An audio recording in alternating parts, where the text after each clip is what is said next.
We are continuing Unit 3 this week in Chapter 3, finally. Okay.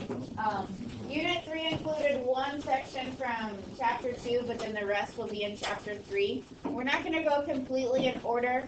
We're going to talk about 3:1 today. We're going to skip 3:2 and come back to it. Okay. But this week, we will cover topics that really build off of each other. Okay, which will be very nice. Okay. The first thing we are going to talk about is finding extrema on an interval. Okay. So first we need to talk about relative minimums and maximums, and then we're going to talk about what we call absolute minimums and maximums. Okay. So a relative minimum or maximum, you've talked about it before, right? Okay. I have them described as like the top of a hill or the bottom of a valley. So here, like this point right here would be a relative max, and this point right here would be a relative minimum. Okay.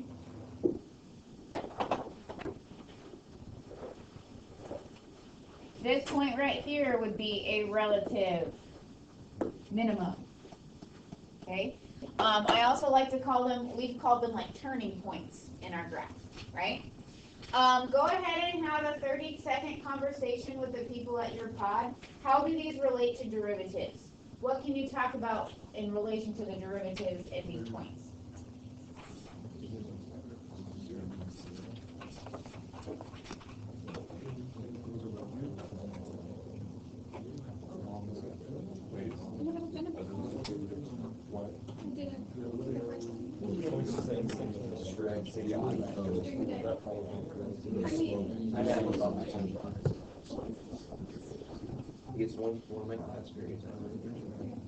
Okay, pod 3.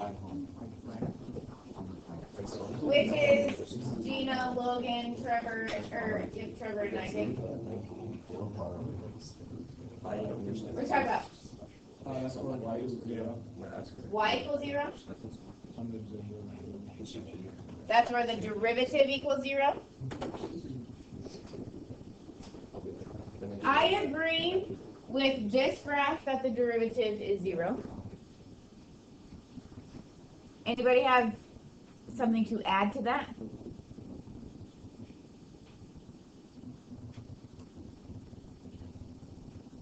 What's true about the derivative on that red graph? Here, at that point, the derivative is undefined. Okay, so relative minimums and maximums don't only occur when the derivative is 0, but they could also occur when the derivative is undefined, like when we have a corner. Okay. So what we just described here, when the derivative is 0, when the derivative is undefined, that is what we are going to call a critical number. Okay, a critical, and you can abbreviate this, paraphrase it if you want to, but a critical number occurs when the derivative is 0 or the derivative is undefined.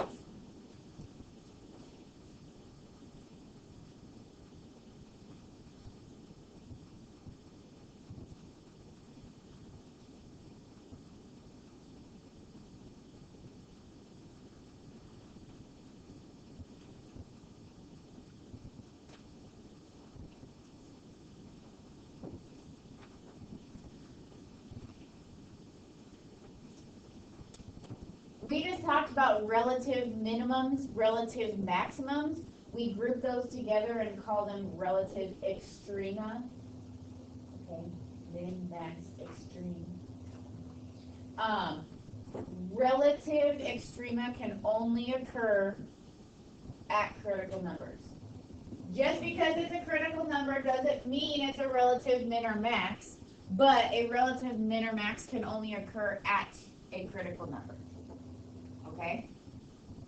So how are we going to find our critical numbers?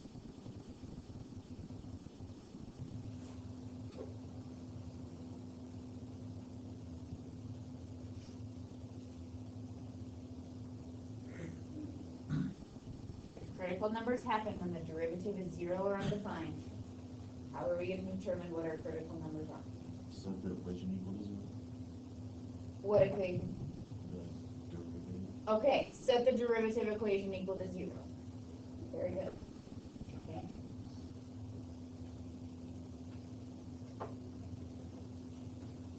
Okay. I am going to put a graph up on the board. And as a group, I want you to write down which ones are relative minimums, which points are relative maximums, and I want you to discuss what the derivative would be at each of those points. Okay, they're labeled like A, B, C, D, E, F, G. Ready? Yeah. Larry, ready? Yeah. Larry's ready.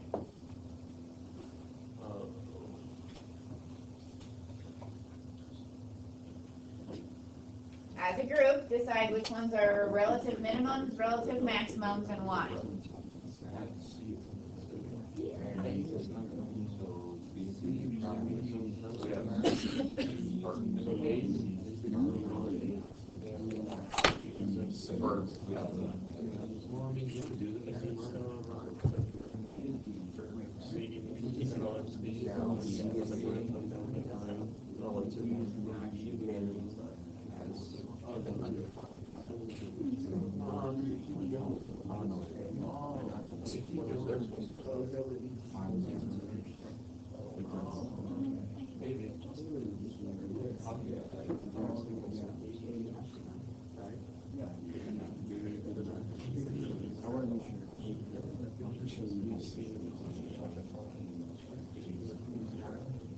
All right, pod 1. Give me something. D is a max. D is a relative max because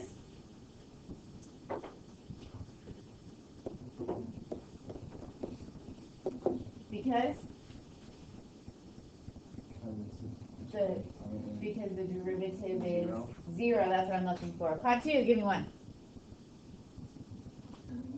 C is a relative minimum. Because? Good? Not there yet? Well, sure. Pod 4. C is undefined. Okay, and what is it? Is it a minimum or maximum? Oh, it's a minimum. Thank you. Okay. Pod 5? B is a maximum because the derivative is 0. Okay. Excellent. You know what a relative minimum and maximum look like. Let's talk about absolute minimums and maximums. If I replace relative with absolute, how is that going to change the definition? There's only one of each. How would you describe an absolute maximum? The highest, right? And absolute minimum? The very lowest. Okay? So, a graph doesn't necessarily have to have either absolute or absolute minimum, okay? When we say absolute maximum, it is the very highest point. There are no points higher than it. When we say absolute minimum, it is the very lowest point. There are no points lower.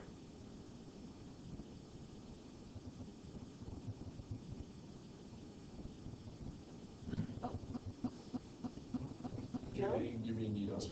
Joe. Joe, get the key. No, you just X. Is it really?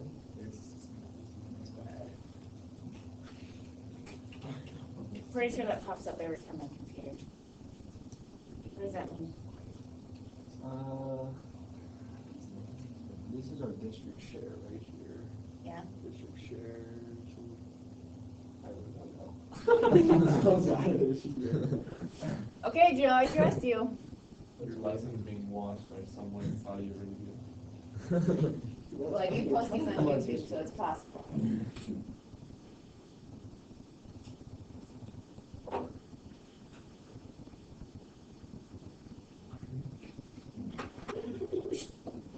Okay, so I'm gonna draw a few graphs up here of y equals x squared, but I'm gonna use different intervals of y equals x squared.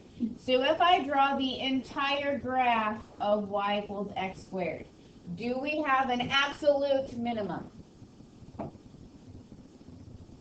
Yes, square, Logan. Okay, so we have an absolute minimum at x equals 0. Do we have an absolute maximum? No. Okay, thank you.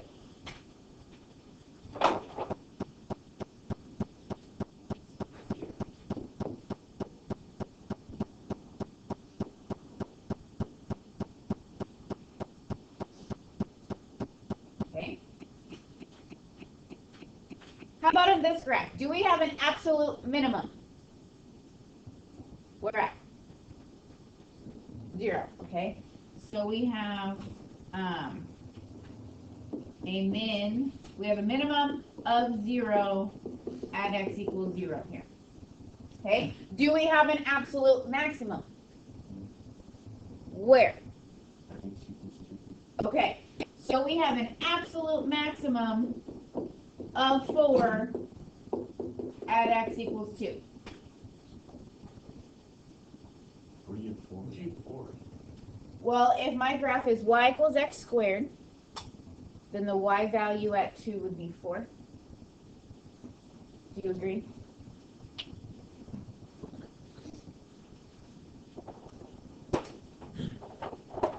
What about this graph?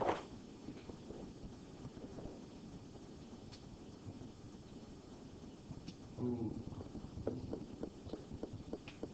Does this graph have an absolute minimum? Logan says no. Does it have an absolute maximum? It doesn't.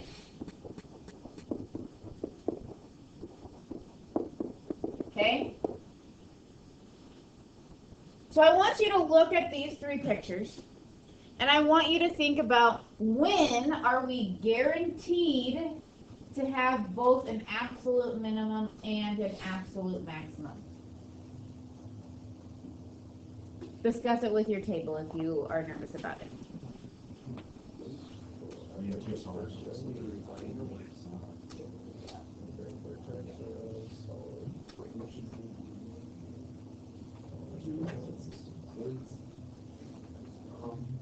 All right, what do you think?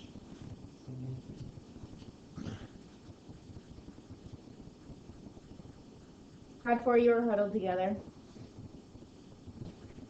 Did you come up with any ideas? We said when it's not infinite. Okay, so that's a start. It's not infinite. Okay, what specifically about the interval needs to be true?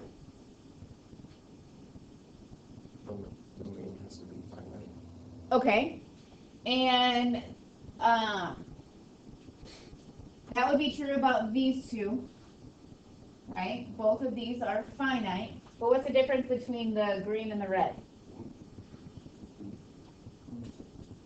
One is inclusive, one is not. Okay, if we have a closed interval, we are guaranteed to have an absolute minimum or maximum, okay? We don't have any relative extrema here, but our endpoints created those absolute minimums and maximums, okay? And that is the point of today, okay? If we have a closed interval, and on our closed interval we are continuous, then we are guaranteed to have a minimum and maximum on the interval. Okay.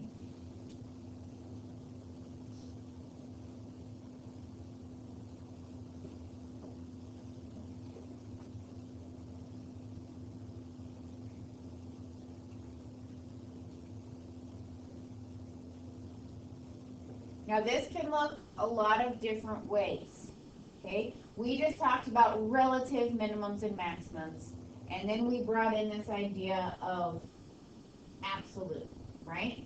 So on our graphs up here, our endpoints created our absolute minimum and maximum, okay? We could have a closed interval that looks like this, and so our absolute maximum is coming from one of our critical points, okay? Or we could have an interval that looks like this. Both our maximum and our minimum are coming from critical points, okay? Or we can have something that looks like this, where we have critical points, but our endpoints are our absolute maximums or minimums, okay? So we're going to have to consider critical points and endpoints of an interval to determine what our absolute maximum or minimum is, okay? We have to consider both. So that's what we're going to do, okay? These are the steps that you need to take, okay? First, we talked about relative minimums and maximums. And how do we determine where those are? Starts with the C. We need to find the what kind of numbers?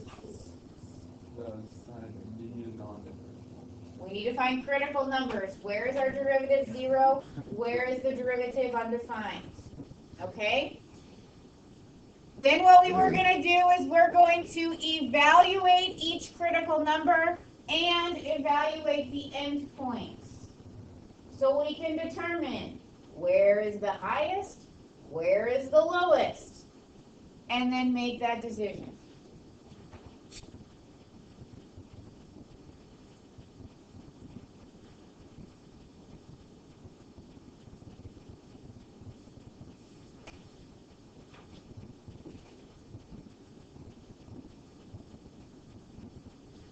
Now, this week is where we start to see a lot more algebra come into play.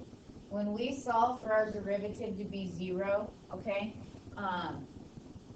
this is where simplifying our derivative is going to come into play. I didn't always make you simplify the derivative last unit. This is where we get to practice that. We can do calculators. Sometimes yes, sometimes no.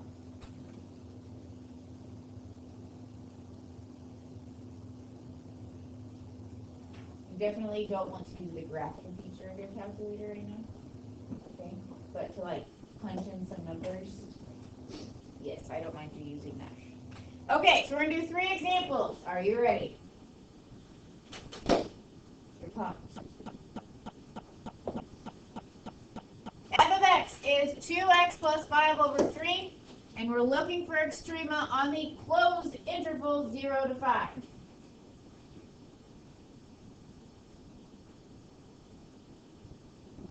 Okay, ladies and gentlemen, 2x plus 5 over 3. What is that? I would not treat this as a quotient close-enough. Why?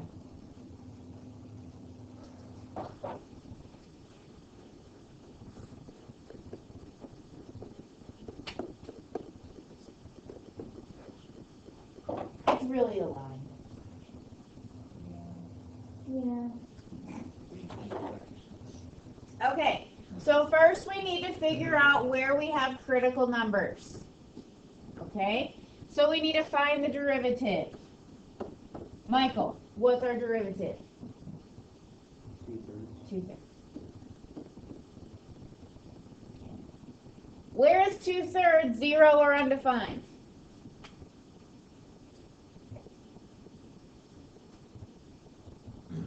Can 2/3 equal 0? No.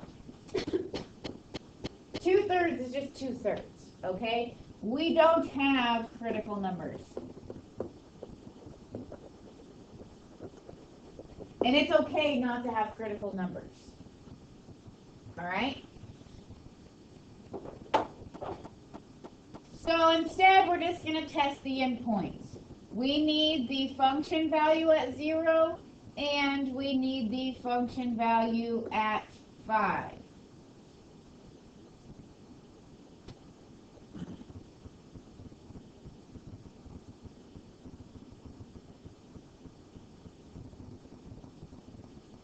Isaac St. Pierre, what is the function value at 0?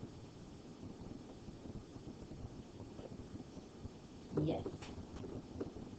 Logan, what's the function value at 5? 5. 5?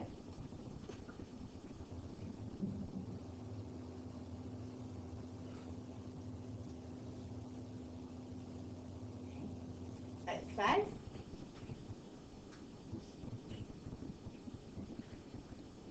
Yeah, just kidding. You're good. I was thinking about something backwards. Okay, so what is the lowest number up there? Right? Okay. How about in this little list right here? I'm sorry, I was not very specific. That was my fault. That was my fault. We have a minimum of 5/3 at x equals 0. Okay. Or we can say here we have a max at the coordinate 5, 5, however you want to write it. Okay.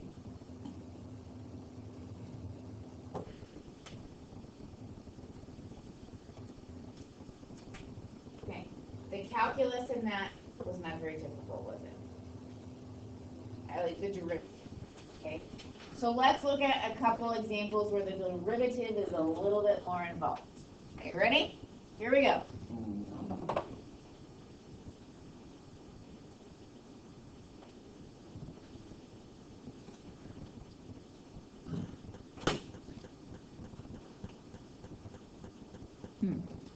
They never sent an email about that, right?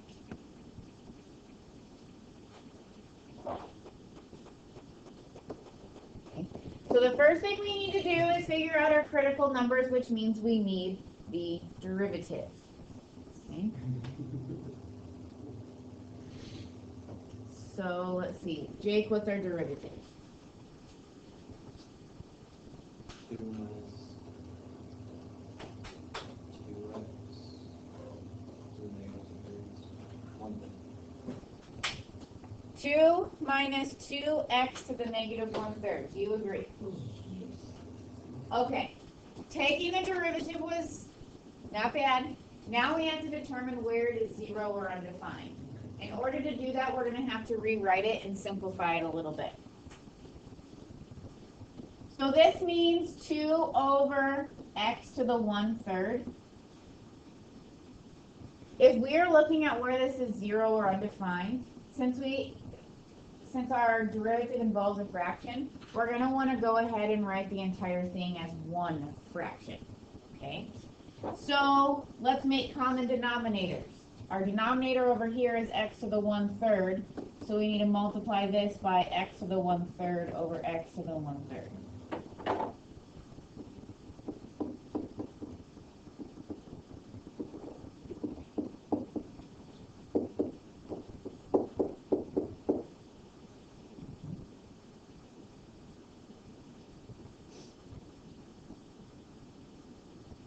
So there's our derivative. Now, we have a fraction for our derivative. Okay? We've done this before, figuring out where our derivative is 0 versus figuring out where it's undefined.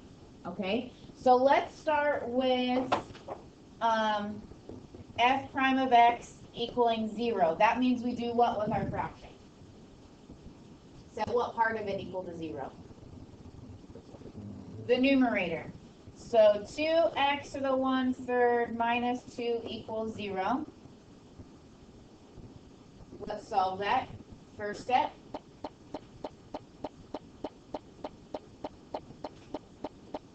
Add the 2 over, right? Divide by 2. X to the 1/3 equals 1. How do we get rid of a 1/3 power? Cube both sides, right? So by cubing both sides, x is 1. There's one of our critical numbers. We also need to determine where our derivative is undefined. That means what about our derivative? The denominator equals 0. So we're going to set x to the 1/3 equal to 0. This means x.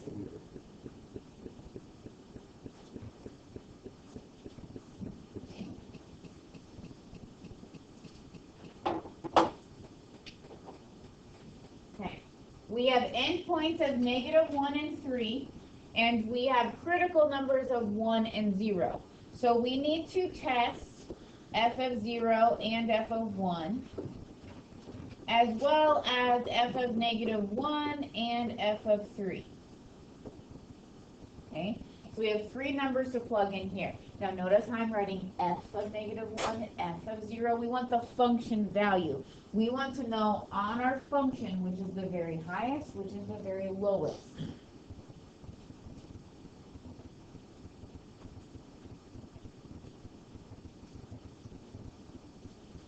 Okay, so we're going to split this up. Pod 1, find f of -1. Pod 2, f of 0. Pod 3, f of 1. Pods 4 and 5, you're in charge of f of 3. Plug your number into the original function.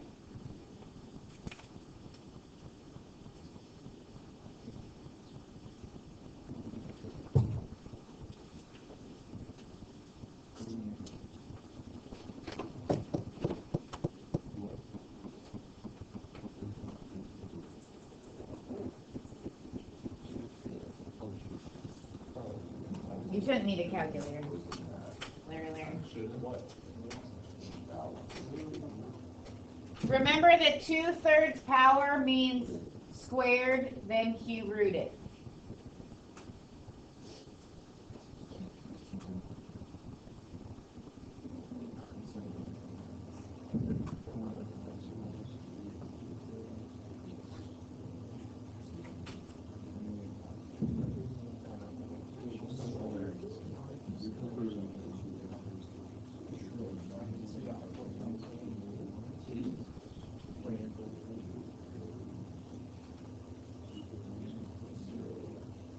Okay, Michael, what were you thinking it should be? 1? I'm not sure I agree, because you're plugging in -1, right? Yeah, but then if it's squared, I'm gonna do Well, it makes this positive, but it's still -3 times 1, Oh, right? yeah, I was thinking of the -1 to You're right. You're right. So we would have 2 times -1 minus 3 times +1, right? Okay, so that would be -5. F of 0? 0, that was nice. F of 1? -1. F of 3? F of 3 wasn't as nice, was it? What? I got 1.6. No. I got -0.24. Yeah. Because what happens is we have 6 minus 3 cubed roots of 9 is what that ends up being. Okay, which we can't evaluate. Okay, so out of our y values, what is the very smallest number?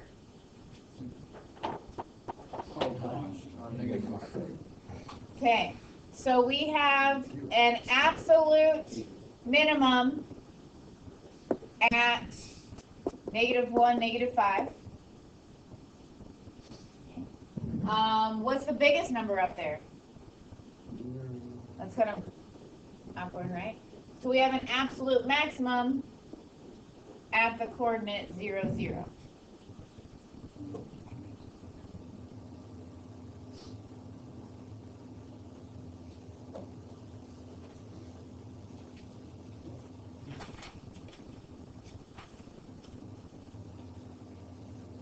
All right. One more example. Are you ready? We can do it by ourselves. I don't know if you're gonna want to.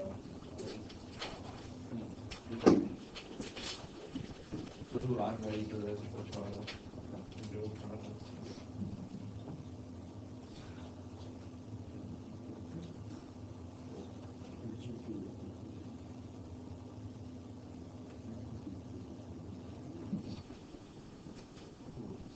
All right. So we know that we need to find the derivative for our critical numbers. So by yourself, find the derivative of f for me. As Cole mentioned, it is a product.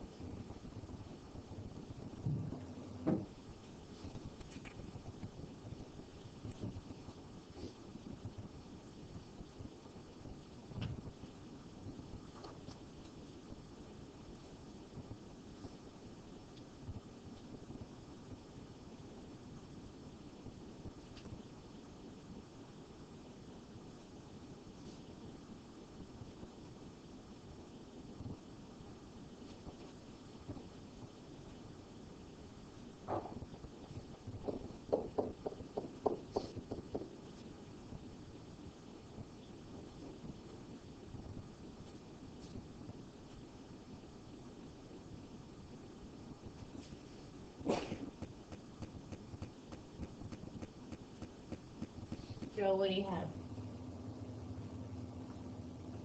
1 times x.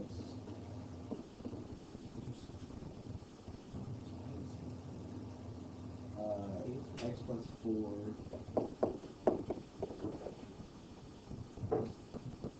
is square root of x plus 4 is negative 1. Oh, yeah, it's negative. Should this be a negative one? Yes, Yes, it should be. Okay. If you have this or the, you have them switched, that's fine too, right? Commutative property of addition, that's fine. Okay. So since we need to figure out where this is 0 and undefined, we're gonna need to rewrite it a little bit. Okay? I need you to understand that this right here means x over 2x plus 4 to the 1/2. Right? The 1/2 means the 2 is in the denominator. The negative power, we bump it down and it's now positive. So what are we going to have to do to this expression? Say that louder. Larry. We need common denominators. Oh, If there's a fraction, you got to make common denominators. Okay? So since our denominator is 2 times x plus 4 to the 1/2, that is going to be our common denominator.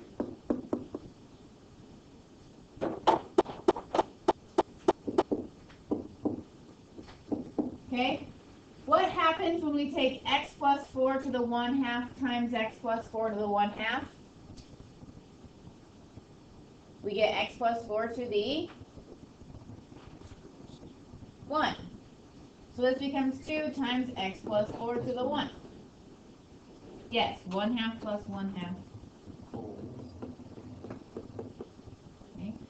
So our derivative is 3x plus 8 all over 2 times x plus 4 to the 1. That's our derivative.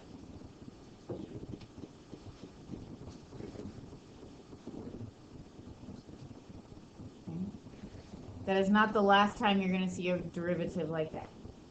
Okay? Now, we need to know where this is 0 and undefined. So if we want the derivative to be 0, we set what equal to 0 specifically? the numerator. Just the numerator. Which means x is 3. Okay? And if we want our derivative to be undefined, that means we want our denominator to equal 0. I don't know how to do that.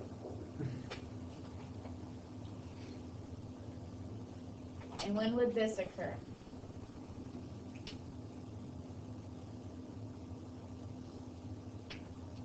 Okay.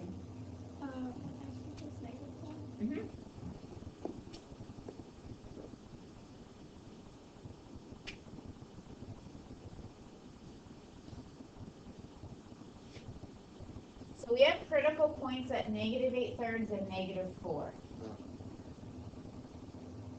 Austin, you just said, oh. Well, we can use the negative 4. That's what I wanted you to say, thank you. What's our interval?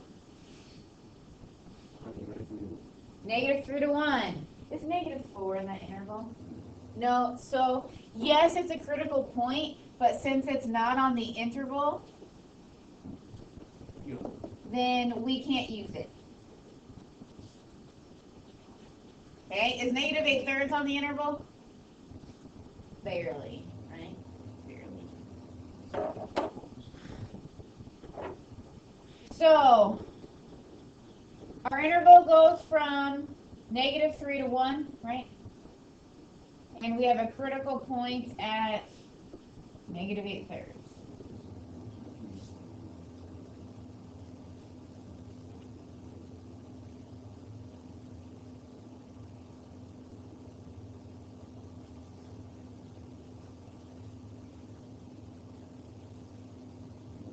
Okay. When we plug in -3 to our function, we get -3 times radical 1. Do you agree?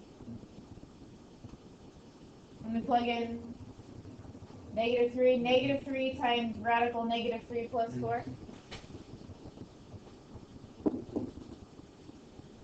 Let's talk about plugging in 1. What do we get when we plug in 1? Radical 5. Okay. Which is approximately what? What is radical 5? 8.24. Oh wow, you read that. Okay. And what do we get when we plug in -8/3? I don't think it's very nice.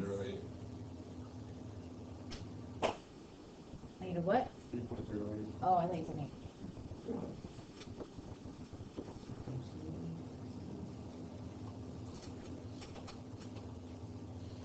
Okay. So, our minimum.